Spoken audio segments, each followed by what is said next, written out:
E aí, guris e gurias, tudo bem com vocês?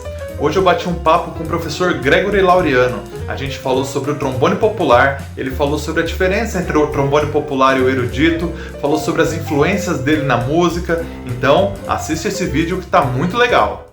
Estamos aqui com o nosso professor Gregory, professor de trombone do programa Guri. Ele vai conversar com a gente hoje sobre o trombone popular. Muito obrigado, Gregory, aí, pelo seu tempo. E aí, Anderson, tudo bem? Vamos lá, trocar uma ideia sobre trombone popular, enfim, o que eu puder ajudar, vamos que vamos. Exatamente. Quando o aluno começa a estudar, existe alguma diferença para quem vai começar a estudar trombone popular ou trombone erudito? Como é que é? A diferença mais evidente entre trombone popular e trombone erudito é a questão da linguagem. Né? Então, ou seja, a maneira com que o músico ele coloca a nota, né? Então, por exemplo, quando os meus estudos, eu comecei com trombone erudito, estudei com o Valdir na Fundação das Artes, estudei com o Donizete, e todos esses primeiros anos que eu comecei a tocar trombone, eu comecei a tocar sempre visando a música erudita. Então, ou seja, uma projeção de som sempre maior, né, um volume de som um pouco diferente, né, maior também. Então, sempre pensando nessa questão do preenchimento, né, daquele som grande de instrumento, de trombone.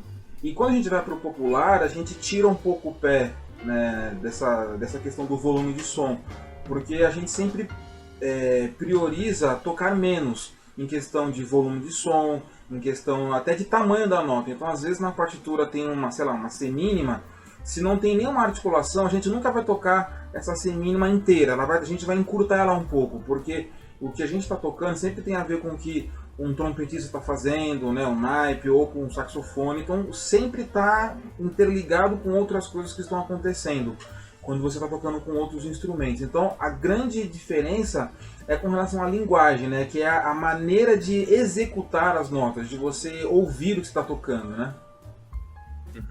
Entendi. E aí, a maneira da linguagem do trombone popular é diferente do erudito, mas a base é a mesma, então? Sim, a base é a mesma. Os estudos básicos de qualquer trombonista, independente de popular ou erudito, flexibilidade, escalas, articulação, enfim, essas coisas extensão, né? Essas coisas que vai dar material para a gente desenvolver ou a música popular ou a música erudita.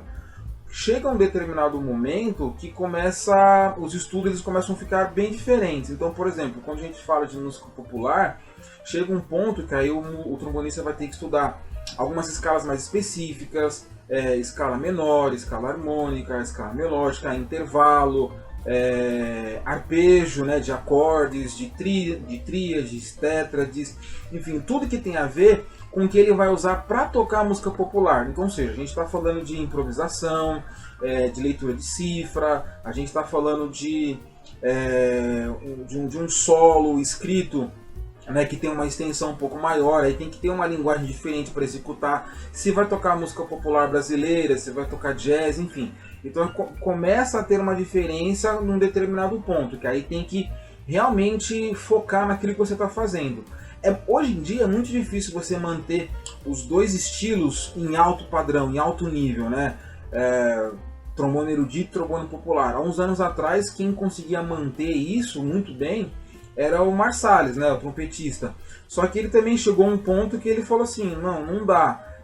O que eu gravei, o que eu toquei de erudito tá aí, não tem como desenvolver mais, enfim, ele achou por bem parar de tocar música erudita e ficar só tocando música popular. Mas assim, o cara ele só vive para aquilo, porque você manter, né, o bom nível, o alto nível de música popular e erudita, é muito difícil, né? Então chega a esse ponto, né? E aí também tem aquela questão de estudar música, de estudar leitura à primeira vista também, que é algo muito importante para o músico que toca música popular, entendeu?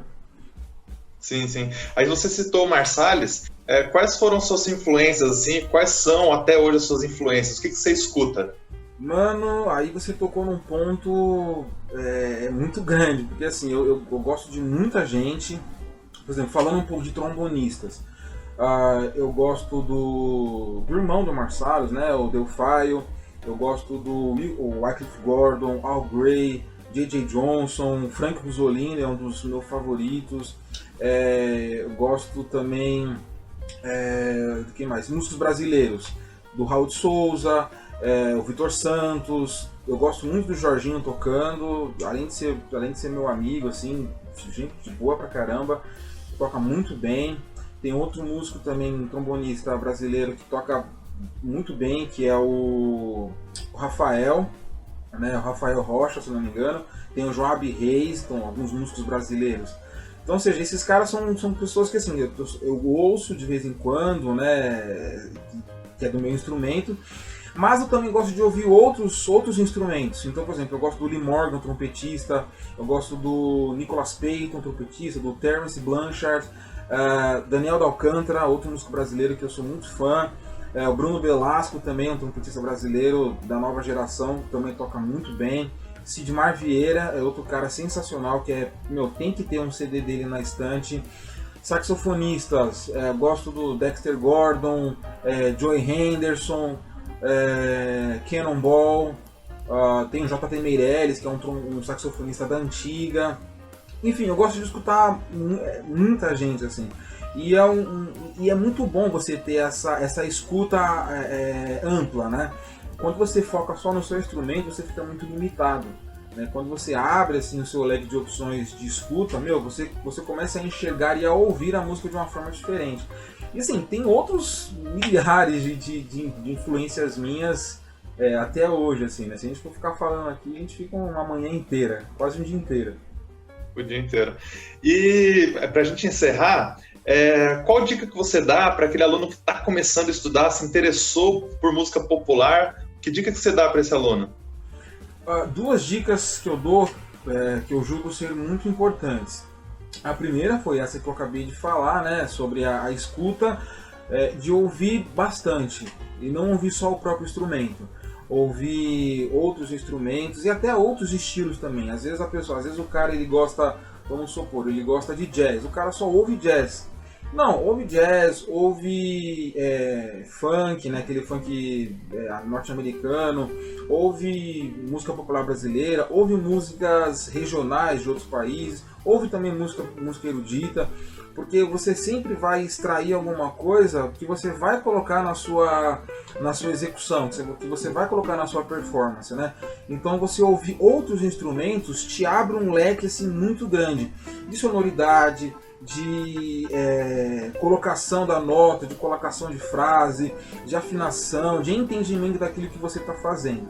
E uma outra dica que eu dou é, se possível, aprender a tocar um instrumento harmônico, ou piano, violão, guitarra.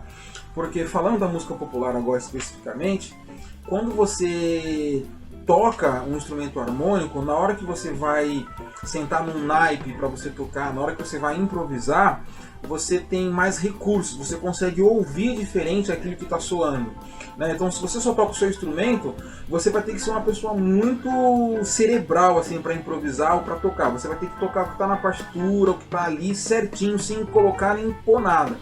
Quando você toca um instrumento harmônico, claro, você tem que manter ainda, né, essa disciplina, mas você percebe outras coisas que estão acontecendo, então você consegue... Não tá aberto. Completamente, né?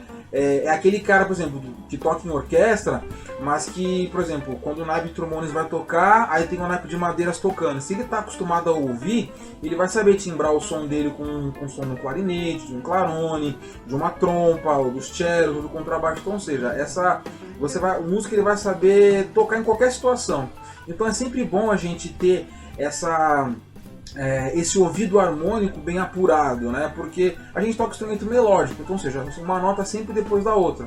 Quando alguém toca um acorde, a gente se assusta, né? Ou quando a gente ouve um acorde dentro de um naipe, a gente acaba se assustando. Acho que você já deve ter passado por umas experiências de tocar em naipe, de trombone, de quarteto. É diferente quando você está tocando sozinho, né? Então, o instrumento harmônico ajuda, é uma ferramenta muito importante nesse processo. Sim, cara, muito legal. Valeu pelo bate-papo. Espero que nossos alunos gostem. E valeu aí por essa aula que você deu pra gente. Poxa, para mim é um prazer, que pena, né, esse tempo tão curtinho, mas eu espero que essas dicas ajudem os alunos a escolherem direitinho aquilo que eles querem fazer. O mais importante é, independente do que eles forem estudar, estudar corretamente e persistir, sempre continuar. Beleza, cara, muito obrigado, valeu, obrigado pessoal, até a próxima aula, valeu. Tchau, tchau galera, até mais.